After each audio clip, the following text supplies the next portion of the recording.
Welcome to the deep dive. Have you ever sat in a meeting just drowning in dashboards and wondered, okay, what numbers actually matter here? Or felt maybe a bit paralyzed by all the data flying around. Exactly. So today we're diving headfirst into that whole challenge. We want to cut through the confusion around metrics and KPIs. Yeah. They get used interchangeably all the time, don't they? They really do. But getting their distinct purposes clear? Well, that's crucial for making good decisions, especially now in this data-driven world. It really is. We're going to try and show you how to stop just, swimming in data and start actually navigating it. It's true. While both metrics and KPIs are incredibly important, one really just informs you about what's happening, Like while that. the other genuinely has the power to transform your strategic approach. And, ultimately your results. Right. We're going to help you get to that aha moment, hopefully. Yeah. Show you how to filter out the noise and focus on what truly drives success for your specific goals. All right, let's strip this down then. Back to basics. When we talk about metrics, what exactly are we referring to, like at their core? Okay, so metrics. Think of them as quantifiable, objective measurements. Simple as that, really. Quantifiable, objective. Yeah. You use them to track and assess, the status or performance of a specific business process or an activity or maybe an outcome over time. So they're kind of the raw data points, the ingredients. Exactly. They're the fundamental building blocks, and they have certain characteristics. They're always quantifiable, expressed numerically, like counts, percentages, ratios. Got it. Numbers. They're objective, so based on facts, observed behavior, not opinions or feelings. No gut feelings allowed here. Not in the metric itself, no. And critically, they're trackable. You have to be able to consistently measure them over time. Makes sense. And they tend to be quite granular, focusing on specific operational stuff. Their main purpose, really, it's to monitor, understand, and diagnose performance at different levels. They provide context, detail. They paint that picture of what's happening. Okay, so to make this really tangible for you listening, let's throw out some concrete examples. If we're talking about a website, maybe page views or bounce rate, those are metrics. Absolutely. Page views, bounce rate, session duration, unique visitors, classic website metrics. And what about in marketing? What's a common one people track? Oh, loads. Email open rate is a big one. Tells you if they opened it.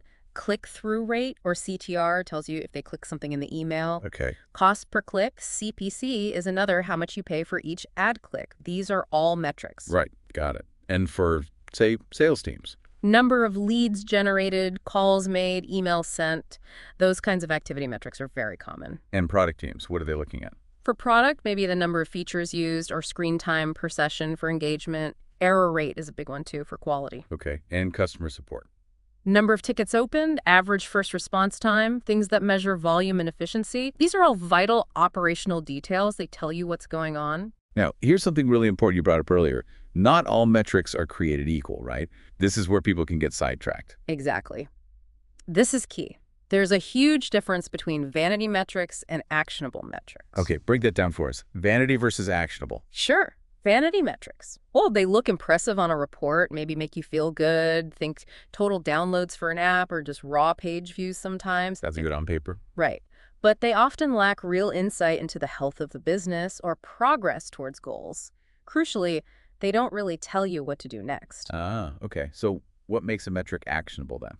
Actionable metrics directly inform your decisions. They point you towards specific improvements. Think about things like activation rate. Are new users actually doing the key thing? Or retention rate. Are they sticking around? Conversion rate. Are they taking the desired action? Those sound like they give you much clearer signals. Precisely. They provide a clear pathway to improvement, to making things better. That makes a lot of sense. Okay, let's put this into practice. Thinking about actionable metrics. Imagine you're on a product team at Instagram. They just launched a new photo editing feature. Okay. Your boss asks, is this new feature successful? What kind of actionable metrics are you looking at? Not just, how many people click the button. Great scenario. Okay, so for Instagram's edit feature, you definitely look beyond basic usage. You'd want the feature adoption rate. How many active users are actually trying it out? That's step one. Right, who's actually using it? Then edits per user. Of those who adopted it, how often are they using it? Is it sticky? Okay, frequency. If the feature aims for efficiency, maybe you track time saved per edit or error rate reduction if it fixed old problems. Yeah. But the really actionable stuff, you look at its impact on post frequency. Oh, interesting. Does making editing easier make people post more? Exactly. That ties directly to core engagement and, critically, user satisfaction. You'd measure that maybe with a CSAT score, customer satisfaction specifically about editing, or even Net Promoter Score, NPS, are people recommending Instagram because of this feature. Wow, okay. That's a much deeper dive than just usage numbers. Yeah. That really shows how you zero in on what matters. Yeah, it connects the feature back to broader user behavior and satisfaction. So we've established these foundational data points, these metrics telling us what's happening. But like you said, there can be thousands of what's. How do we figure out which ones tell us if we're hitting our big strategic goals? Now we're talking about key performance indicators, KPIs. KPIs. Right. KPIs are a critical subset of those metrics we just discussed. They are very specifically chosen to measure your progress towards achieving core strategic business objectives. So not just any metric can be a KPI, it's a special club. You got it. Think of them as the vital signs for your business's overall health and success. They tell you if you're winning strategically. And I heard you mention a test earlier. For a metric to become a KPI. Yes, the SMART Plus test. It's a good framework. Okay, SMART. I think I know that one. Specific, measurable, achievable, relevant, time-bound. That's the classic SMART goal setting, exactly. But for a KPI, we add a crucial plus. Ooh, what's the plus? The plus stands for actionable and aligned. So yes, it needs to be specific, clearly defined, measurable, quantifiable, achievable, realistic, relevant, tied to a strategic goal, time-bound, tracked over specific periods. Right. But the plus is key. It must be actionable. It has to tell you what decisions to make or actions to take. If you see the number change, you know what lever to pull, essentially. That makes sense. Actionable. And the other A? Aligned. This is huge. The KPI needs to cascade down from top-level company objectives. It should link the efforts of different teams and individuals directly to the big picture goals, everyone pulling in the same direction. That plus really does elevate it beyond just tracking a number. It connects it to action and strategy.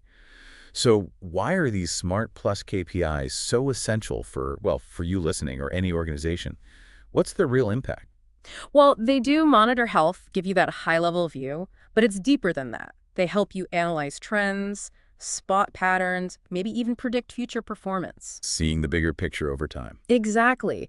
They are absolutely crucial for problem solving and, importantly, for seizing opportunities.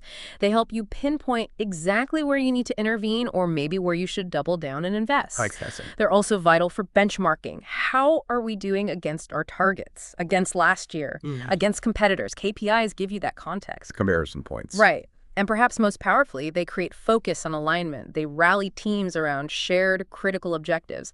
That clarity is a massive motivator. People know what winning looks like. That focus aspect seems really important, given how much data is out there. Can you give us some concrete examples of strong KPIs from different business areas? Sure. At the overall company level, you might look at monthly recurring revenue, MRR, especially for subscription businesses, or net profit margin. Customer lifetime value, CLTV, is another big strategic one. Okay, high-level financial health. Exactly. In marketing, you move beyond just clicks. A key KPI would be cost per acquisition, CPA, how much does it truly cost to get a paying customer, or marketing qualified lead, MQL, conversion rate. And return on ad spend, ROAS, is critical, linking ad money directly to revenue. Tying marketing directly to business results, what about sales? For sales, you'd look at sales growth rate, obviously. Average deal size is often a KPI, sales cycle length, how long it takes to close a deal. And customer acquisition cost, CAC, is often shared between sales and marketing. Efficiency and growth there. Product teams. In product, beyond just feature usage, think daily or monthly active users, DAUMAU. That shows stickiness. User retention rate is huge. Day 7, day 30 retention tells you if users find long-term value. Net revenue retention, NRR, is super important for SaaS businesses. Keeping users and growing their value, and customer success. For customer success, you have Net Promoter Score, NPS, and customer satisfaction, CSCA, which we mentioned. But also, customer churn rate, how many customers are leaving. That's a critical health indicator. Okay, so those examples feel much more strategic, more tied to overall success than just, say, page views. Precisely. They measure outcomes linked to core objectives. So we've got this vast landscape of metrics, all the data points, And then these highly strategic KPIs, the vital signs. Let's really nail down the differences, because this is where I think a lot of the confusion happens. Absolutely. Let's clarify. Okay, first big difference seems to be scope. You said metrics are broad. Yeah, metrics cast a wide net. They track all sorts of activities, processes, lots of things. KPIs are narrow, laser-focused on specific strategic objectives. Wide net versus laser pointer. Got it. What about their purpose? Metrics are there to monitor, diagnose, understand what is happening and where. KPIs are there to evaluate progress towards your most important goals and, crucially, to drive decisions. They tell you how well you're doing strategically. And their relation to each other. You mentioned KPIs are a subset. Exactly. All KPIs are metrics, but only a select few metrics qualify as KPIs. It's a one-way street. Okay. And the focus. Mm-hmm. Metrics are more operational. Right. Metrics tend to be operational or tactical, helping with the day-to-day running of things. KPIs are explicitly strategic, focused on long-term goals and overall direction. Which probably explains the difference in importance or number. You track Yep. tons of metrics, but only a few KPIs. Absolutely. You might have hundreds of metrics across different teams, varying in importance, but you should have a very limited number of KPIs, maybe 5 to 10 max. They need to be high impact. Too many KPIs dilutes focus. Keep it focused. Makes sense. What about the link to goals? This is fundamental. A metric may or may not directly link to a core business goal. A KPI must directly link to a strategic objective. That's its whole reason for being. Non-negotiable for KPIs Mm-hmm. and action. Metrics inform, KPIs demand action. You nailed it. Metrics are informative. Here's a data point. KPIs are inherently actionable. This number is off target. We need to do something about X. And finally, the audience. Who looks at what? Generally, metrics are often used by specific teams or specialists who need that granular operational data. KPIs are typically for leadership, stakeholders, the whole company, really, to understand overall performance and strategic progress. That clarifies it brilliantly. Metrics are the details, KPIs are the strategic headlines. That's a great way to put it. And to make it stick, think about an airplane cockpit. Oh, I like analogies. Okay, airplane cockpit. Right. All those dials and gauges, altitude, airspeed, fuel level, engine temperature, cabin pressure, dozens of things. Those are all metrics. They provide countless data points. Okay, lots of info flashing. But the pilot isn't staring at every single one constantly, right? There are a few critical gauges they monitor all the time to ensure they're on course and will reach the destination safely. Things like current altitude, airspeed, heading, and maybe fuel status relative to where they're going. The ones that really tell them if the flight is succeeding. Exactly. Those are the KPIs. You track all the metrics, you have visibility, but you act based on the KPIs. They tell you if you're going to achieve your mission objective landing safely at the right airport. That cockpit analogy really works. So the metrics provide the full instrument panel, but the KPIs are the absolute must-watch gauges for success and survival. You need the metrics as foundation. Definitely. You need that underlying data. But the KPIs are what tell you if you're actually winning the game, hitting those big goals, and if you need to change course. Perfectly summarized. They transform data into strategic insight. Okay, so armed with this understanding, this crucial distinction, how do you, the listener, actually go about choosing the right metrics and KPIs for your goal? It feels like you could easily drown in options. It's a real challenge, Mm-hmm. but there's a process. And the absolute first step, non-negotiable, is start with strategy. Strategy first, always. Always. Your KPIs must flow directly from your core business objectives. What are you fundamentally trying to achieve? Increase market share, improve profitability, enhance customer loyalty. Define those first. Okay, objective identified. Then what? Then, make sure any potential KPI passes that SMART Plus test we talked about. Is it specific, measurable, achievable, relevant, time-bound? And critically, is it actionable and aligned with the strategy? The Smart Plus filter. Got it. Third, really hone in on actionability. Ask yourself, can we actually influence this number? If it changes, does it clearly tell us what to do next? This is where you ruthlessly cut out those vanity metrics. Avoid the feel-good numbers that don't lead anywhere. What else? Fourth, context is king. A number on its own is meaningless. You have to compare it to targets, to benchmarks, to historical trends. Are there seasonal patterns? Compare it to industry standards and segment the data. Look at it by user type, region, channel. Context gives the number meaning. Don't look at numbers in isolation. Makes sense. Fifth, consider the audience. Different teams need different levels of detail. Your marketing team needs specific campaign metrics. Your exec team needs the high-level KPIs. But they should all ultimately support the main company KPIs. Totally the view. Sixth, and we've touched on this, but it's worth repeating, limit your KPIs. Seriously. Too many just creates noise and dilutes focus.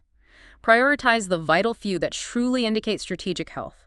Resist the urge to make everything a KPI. Focus, focus, focus. Seventh, ensure measurability and data quality. Sounds obvious, but can you actually track this reliably? Is the data accurate? If you can't trust the data, the KPI is useless, or worse, misleading. Garbage in, garbage out. Exactly. And finally, eighth, review and iterate. This isn't a one-time setup. Your business goals will change, the market will change. You need to regularly reassess your KPIs. Are they still relevant? Still driving the right actions? So it's a living system, not a static report. Yeah. You're constantly refining that strategic compass. Precisely. It's an ongoing process. Okay, this is super helpful, but let's talk about when things go wrong. Because they do. Here's where it gets really practical for you, the listener. Imagine that scenario.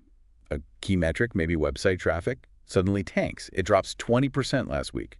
Panic stations. Or is there a better way? Definitely not panic stations. This is where a structured root cause analysis is your best friend. It's a critical thinking skill. Okay, walk us through it. Traffic just dropped 20%. Step one. Step one, clarify and verify. Before you do anything else, confirm the metrics definition. Are we talking unique visitors, sessions? What's the data source? Is it reliable? And crucially, is this drop statistically significant, or could it just be noise or a tracking glitch? Double check the data. Rule out the simple stuff first. Don't react to bad data. Okay, data confirmed, drop is real. Now what? Step two, contextualize. Remember, context is king. Compare this drop to historical trends. Is there a seasonal pattern we forgot about? Compare it to your targets or forecasts. And most importantly, segment the data. Where did the traffic drop? Is it all mobile users?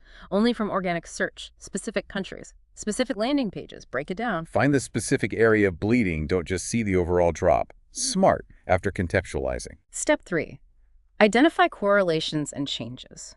Think detective work. What else changed around the same time? Did we just push a new code release, launch or stop a marketing campaign? Did Google release an algorithm update? Was there a site outage, even a brief one? What are competitors doing? Was there a holiday, a major news event? Also, look at related metrics. Did bounce rate spike? Did conversion rate drop downstream? Look for connected events, the what else happened question. Exactly. Step four, formulate hypotheses. Based on your segmentation and correlations, propose plausible reasons for the drop. Don't just guess wildly, for example. The drop seems concentrated in mobile users from organic search in the US hypothesis. Google's recent mobile-first update negatively impacted our page speed rankings for key terms in the US market. C, specific and testable. Right, an educated guess based on the evidence so far, like a detective's theory. Then you test it. Precisely. Step five, investigate and test hypotheses. Now you dive deeper. Analyze server logs for the affected segment. Look at user feedback or session recordings. Check Google Search Console data for ranking drops. Maybe run specific technical audits on mobile page speed. If needed, maybe even roll back a recent change temporarily in a controlled way, like an A/B test, if you suspect a code issue. Gather hard evidence. Follow the clues, test the theory. Step six, identify the root cause. Based on your investigation, pinpoint the underlying reason or combination of reasons for the drop. It might not be just one thing. Find the actual culprit. Step seven, recommend solutions. Propose concrete, actionable steps to address the root cause. If it was page speed, the solution is technical optimization. If it was a bad campaign, stop the campaign. Fix the problem. And finally, step eight, don't forget this. Monitor impact. After you implement the solutions, track the metric closely to see if it recovers. Did your fix actually work? Measure the effect. Close the loop. That's such a variable, systematic approach. It moves you from just seeing a scary number like traffic down 20% to actually understanding the why behind it and how to fix it. It really forces critical thinking. It absolutely does. The first instinct is often panic or blame. This structured method helps you stay analytical, ask the right questions, what else, where else, and get to the real issue so you can solve it effectively. It's a super useful framework for any metric fluctuation, really. Fantastic. Okay, let's try and bring this all together then. Sounds good. So to recap our deep dive today, Metrics. Think of them as the essential building blocks. They give you visibility into your operations, your processes. They tell you the what and the where. They're your raw intelligence, the foundation. Right, the vast array of data points, the instruments in the cockpit, and then KPIs. KPIs are the strategically chosen few from that vast array. They're the ones that cut through the noise because they are directly linked to your core objectives. They tell you how well you're progressing towards what matters most. And crucially, they demand action. They're the vital signs that tell you when you need to intervene. Exactly. They transform that raw data into strategic insight, and they really should drive performance and decision-making. They help you stop just swimming in data and start navigating with purpose. So the mastery here isn't just tracking more stuff. No, definitely not. Mastery lies in selecting the right KPIs from that sea of metrics, monitoring them rigorously, truly understanding their context, the why behind the number, and then, most importantly, taking decisive action based on what they tell you. Yeah, avoid that trap of tracking everything under the sun but focusing on nothing truly strategic. That's the danger. You drown in data but starve for wisdom. That's a perfect thought to leave you, our listener, with. Knowing the difference between a metric and a KPI is like having both a map showing everything and a reliable compass pointing steadfastly towards your destination. So the question for you is, what are the 2 or 3 most critical strategic objectives you need to measure success against right now? And what are those vital few indicators, those KPIs, that will truly tell you if you're on course? Take some time to think about that. Apply this lens to your own work, your own projects, or even just areas you're interested in. What really signals success? Thanks for diving deep with us today.